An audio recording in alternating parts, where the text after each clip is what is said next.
คนวันนี้หน้าก็สิแล้วพี่น้องเครื่องคอนละนี่ให้พี่น้องเห็นนี่โอ้ยนี่สิแล้วพี่น้องเลย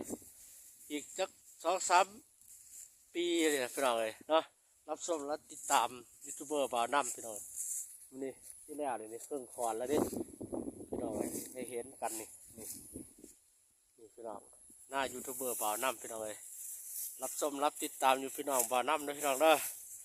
เกี่ยวเขาแล้วเราว่าพี่น้องเลยเห็ดยังอยู่มื้อนี้เกี่ยวเขาวะ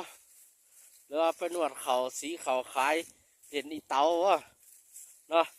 น้องเฝ้าเกี่ยวเฝ้านวดเฝ้าขายเอาเงินไปลินอีเตา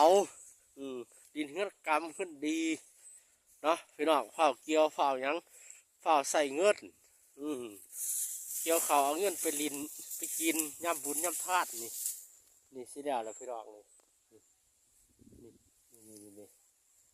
นี่พี่น้อง3-4 ดาบเกี่ยวได้บนนี่อีแม่ละมานี่นี่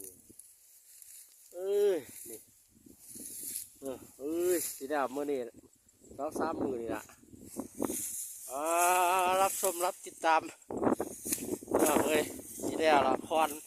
หลายเติบแล้วเด้3-4-5-6 ดาบเกี่ยวอยู่ดีมีแห้งสัก2-3 ปีน่ะ